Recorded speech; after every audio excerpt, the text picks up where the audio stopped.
I'm your Venus. Yes! I'm your fire. It's your desire. That's it. That's what I think. Give me fuel. Give me fire. Give me that which I desire. I'm sorry, dude. Yeah. It's like, look, everybody's done it, okay? But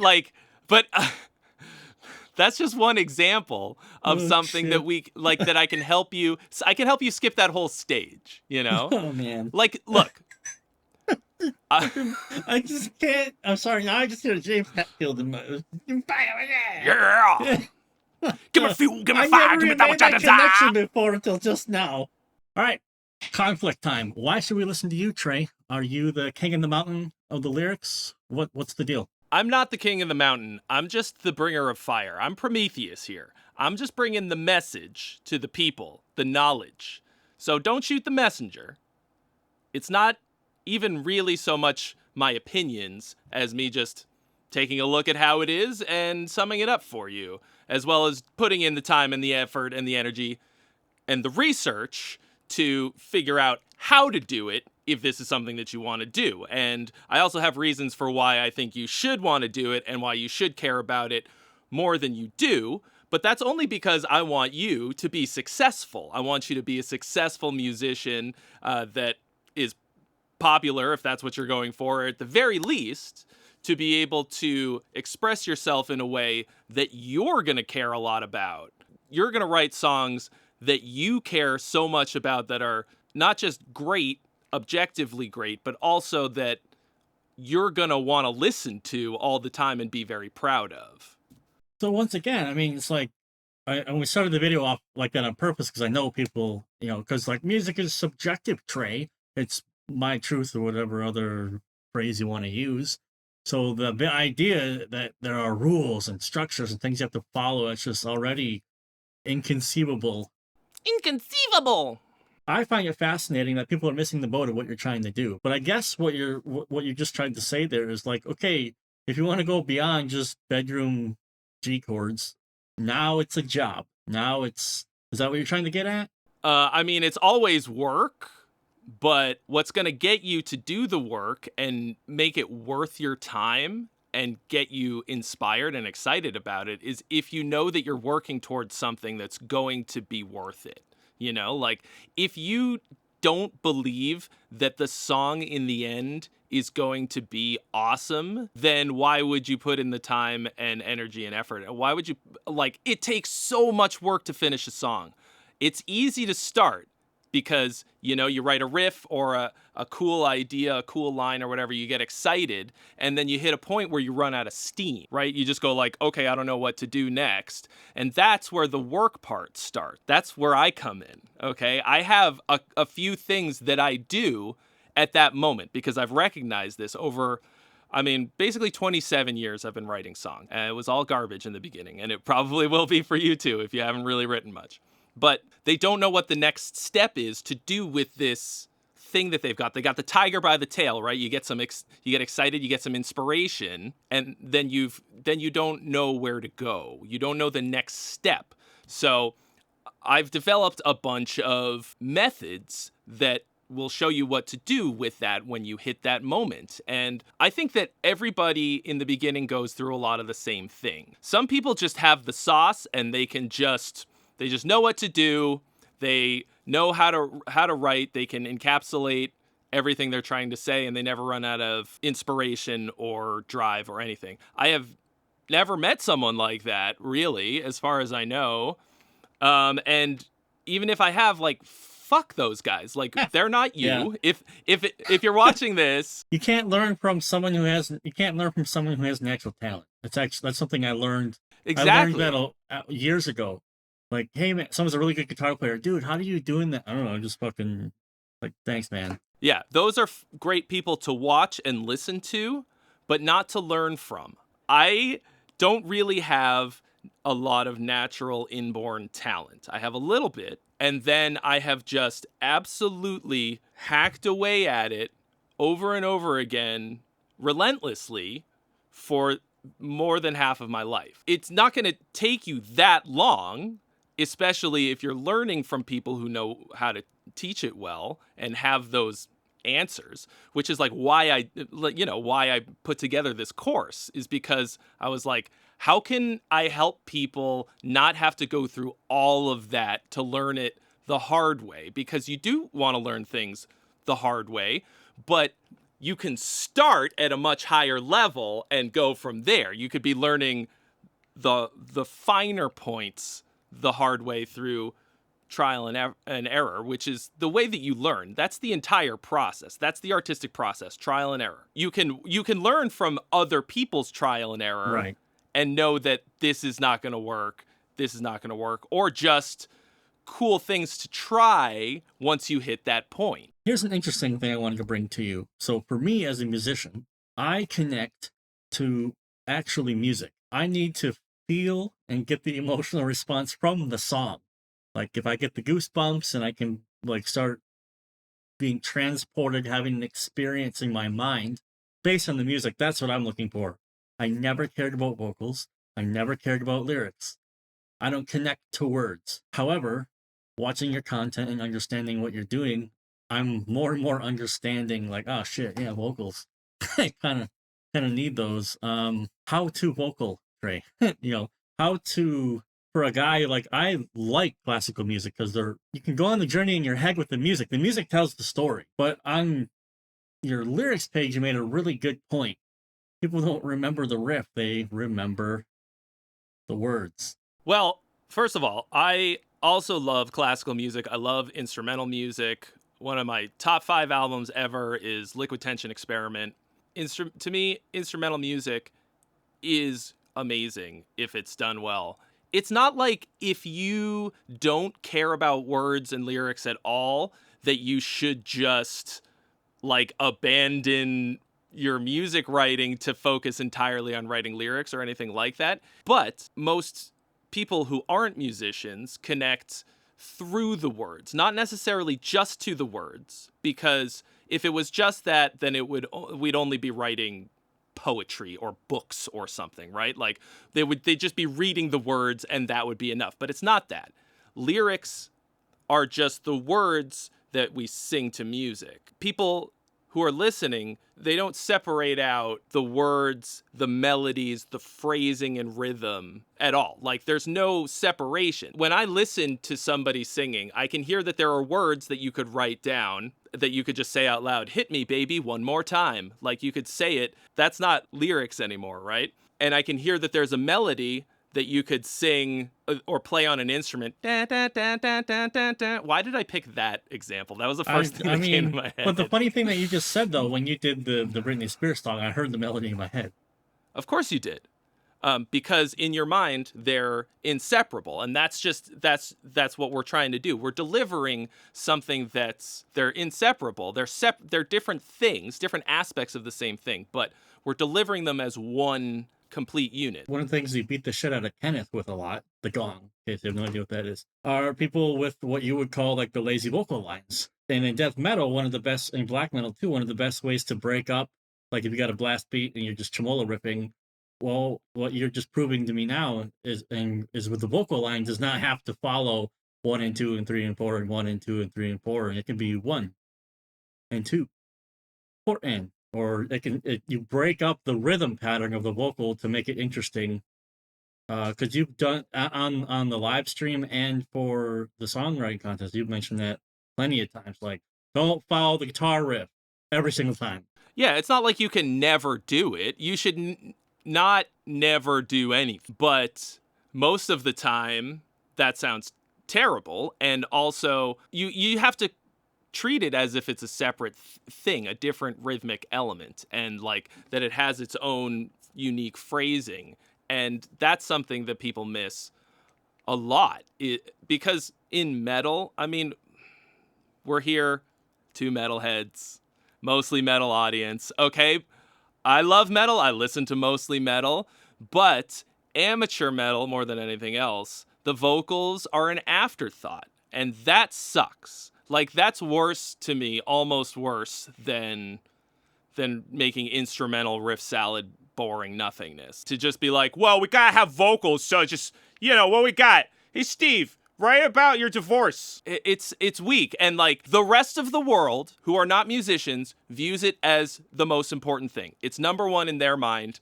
The music is accompaniment.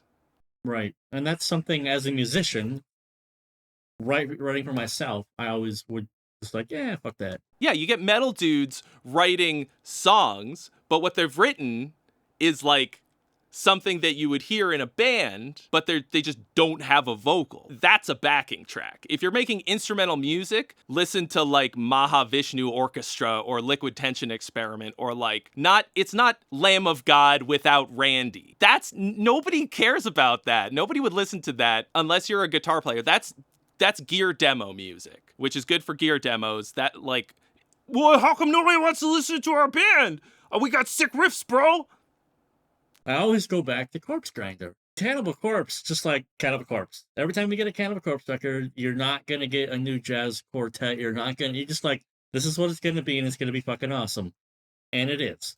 Because they can do that. And Corpse Grinder does exactly what you're always talking about, which is breaking up the vocal patterns, not following the guitar riffs, just doing what he does, which I guess he was just born to do because that dude just does the thing. Fuck's sake.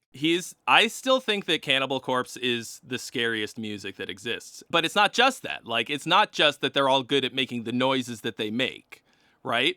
They have real-ass songs. Think about Evisceration Plague. Evisceration Plague. It's got really cool bouncy syncopation in the vocal line. It's not following what everybody else is doing. Everybody's in their own rhythmic space. That's one of the reasons that they're still crushing it, is because they have better songs than most death metal bands. The things that are going to make people listen to your music 22 years from now, 40, 50 years from now, is not just the catchiness of it. There's a timelessness to something that's truly great that can be listened to 40 years later and it still holds up. And that has to do with not just making something that's great, but also something that has a distinct, unique identity to it, a rhythmic identity, more than anything else. In terms of a melody, like pitches or any other part of it, words, all of that, those are all very important, of course. But the rhythm, the rhythmic phrasing of something is what's going to give it the most unique musical identity that you can port around to any instrument. You can play it on any instrument. You can play it. It has identity. And so it can't just have identity because just because it's unique doesn't make it good. It's got to be unique and good. You can see how that illustrates that there are all these different layers to it that you need to be thinking about. That's what you do with the songwriting course. You're like, we have some things we just have to know. Okay, that's out of the way. Let's do something. My teacher said the same thing in school. Scott, here's a book on how to write music. How dare you give me a book on how to write music? I wish I would have read the fucking book, to be honest with you, because write a couple of stupid songs, A, B, A, B, A, B, A, B, A, B, and then start to get creative. I wish I would have been smarter, Trey. This is the whole point of why you do your courses. Dude, I'm in the same boat with you. Like, I refused for so long, like, to look at things a certain way because I thought I knew better. And you might, but go ahead and learn the thing and then decide if you know better. Don't poo-poo the information just because you think it doesn't have, just because you think you already know it or you think it doesn't have the value. It might not. Just don't make it about your ego. If you actually know better and you can actually do it, then it doesn't matter. You don't need anything out of it. Well, then there's no emotional reaction. You don't care. You've already clicked off this video a long time ago. But I mean, like, so I was 18. 20 years ago, he puts a book down. He's like, here, read this book on how to write music. And I'm just like emotional, like, I'm just like, man, I should have just read the book and should have just went through the paces for a year or two writing shitty songs because my songs still sucked back then. They were still bad, but they were like bad, like bad. Not just like, that's a shitty rhyme or, that hook is really kind of song. It was just not a song terrible, like. What you're saying is, I think, a very common experience, which is like you have something important to say. Like you had something you really wanted to say in this song and you couldn't do it as well as you wanted to. So you ideally what you want is to, when the time comes, when you get that inspiration, when you get hit with that, when you catch that lightning in a bottle, that you know what to do with it to take it over the, into the end zone, over the finish line, across the finish line, whatever. You want to have that ready to go. You want to have the skills, the knowledge, the experience to be able to do it. So skills are the easiest. Knowledge, second easiest. Experience, you can't shortcut that one. There's no way to do it. There's no way to shortcut the experience. But if I had gained the skills and the knowledge while gaining the experience, that's what Trey is trying to do here. Songwriting course worked for me. Like, I wrote songs all the time. I watched it. I learned a lot. And then the lyric stuff, you bet your ass I'm watching it and trying to go, well, how can I be better? Maybe I could give a better summary of what I'm looking for from my friend to write lyrics for. You know, so I can, instead of going, it's kind of like, trying to find words, and the guy's like,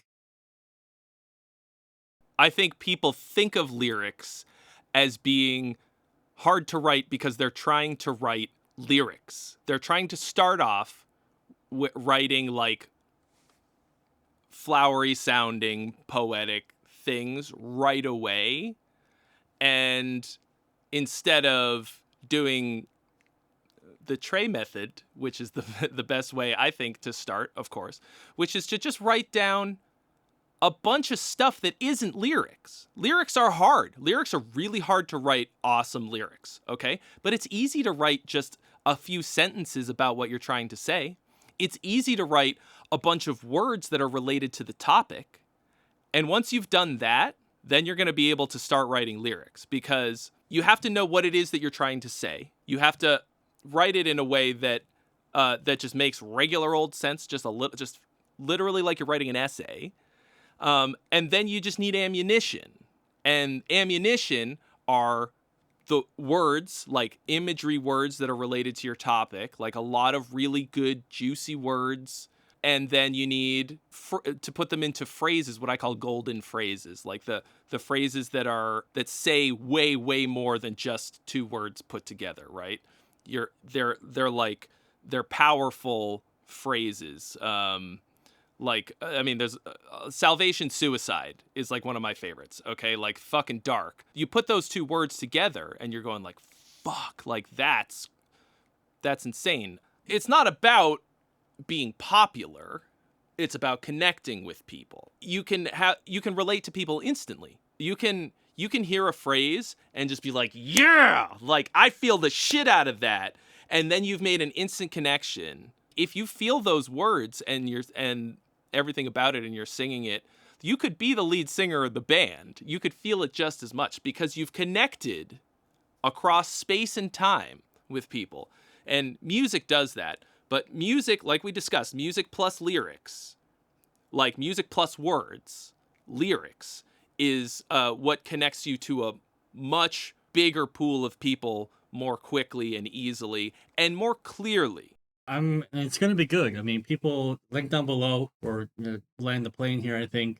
But it's like personal experience, talking to you, taking the songwriting course for music, going through the lyrics course, getting good feedback from you on the live stream. I've definitely become a better musician over getting to know you, getting to interact with you, and then getting your teaching skills, which work for me perfectly, because I like the action-oriented based. How can I say this? I like the action-oriented based teaching methods more so than here's a book, all right, and good luck to you. Come back when you finish chapter 7 or whatever.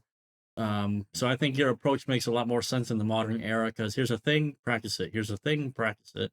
Because let's not confuse things. You're gonna have to practice a lot. But at least knowing what to practice will give you a giant head start. I'm sure 15-year-old Trey would have loved to have the info that Trey is dumping on right now, because 15-year-old Trey would be writing better songs now than current Trey. So it's just I'm just trying to help people skip 10 years of trial and error. Like frustrating trial and error. Very frustrating trial and error. And the kind of trial and error that only dumb, stubborn assholes like you and I We endured it so that you don't have to, you know? Just like, no, damn it, I'm going to learn how to do this. Just why am I doing this to myself?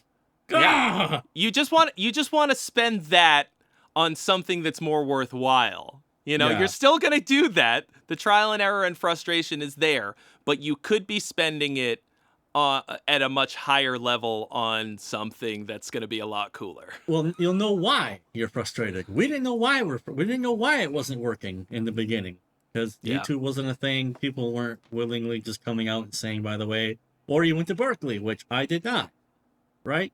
So it's anyone who's serious about their craft should be serious about learning, and I think people who are serious about learning actually want to. Here's the funny thing about this, like, because take 10 years. That's 10 years. I wasted a lot more money on things I didn't need. A lot of time, which is actually finite, never comes back, gone forever. So $197 launch price to get the actionable steps that you can do right now. It's like, you can, like, that's no brainer. Because yeah, okay, fine, go ahead and just not do it, and then we'll see you back here in 3 or 4 years. Not to sound callous, but I mean, like, we've seen this before. Trey in his area of working, mine and mine. I've seen this before. So just don't make our mistakes. Please don't make our mistakes, and don't make the mistakes that we see all the time. Because I'm gonna save you enough money paying Scott to mix a song that's not worth mixing. He'll make it sound amazing, but if the song itself isn't good enough, then the production isn't gonna save it. So in the end, I want it to come out and for people to care about it and like it, and that's what I'm here for. So it's basically like this, there will come, I mean, it's okay in the beginning to dabble. Like I can't speak as a lyricist. I can only give my point of view is in terms of people who want to try to mix. When you're dabbling, get the free plugins, get Reaper, because it's low cost to entry. But if you're starting to go, okay, I really want to do this for real now, okay, time to put the amateur tools away and look to the people who are doing what you want to do and learn from them. That's the only way I ever moved up in the world, the only way I ever got better. It cost time and money, but it was like a time machine, because I skipped all the mistakes that they made. I stopped making the same mistakes over and over. Ironically, you would think you would learn after a while, like, this doesn't work, let's try it again. And if you don't know, you don't know. So how can you fix it? So this is, I'm super pumped about this. I've been actually waiting for it because Trey's been teasing us for how many months? At least 2 months, every video. I mean, it's been longer than that, but it took longer than I thought it was going to. Yeah, so it's going to be awesome. So Trey's got the track record, and he does the thing. I mean, he's got songs on Spotify. People are really liking it and learning a lot so far. I'm getting crazy good feedback from people, and that makes me feel really good because I'm just here to help. Like, I'm never gonna tell anybody what to write about or, topics or like really any part of it that's personal. I just want to help people to be able to write what it is that they want to write. You're a That's all I care facilitator, about. is what the word. I think you facilitate the art. Yeah, the how is the same across the board, basically. Like, it works for everybody. I've interviewed so many bands about their writing process, and like, it's not that they all do it the same, but it's just that there isn't like a metal way to write lyrics. There isn't like a pop way to write lyrics that will come out with something more pop or more metal. It's just like, you choose the topics and everything, but I'm just going to help you figure out how to get the words, But I mean, the result is still whatever you put in the finish line. It's like, so yeah, that's makes perfect sense to me. So link down below. Trey is the man. We all love Trey down here. I can't wait for his Friday streams to start again so he can dunk on me. I got a couple songs for him that he'll surely hate, so I can't wait. Yeah. Come on down. Come on down. All right, dude. Thank you so much, guys. Click the link below, for real. Thanks for having me. It's gonna work. Just do what Trey suggests and tells you, and you will get a result. All right, man. See you next All video. right. See you, dude.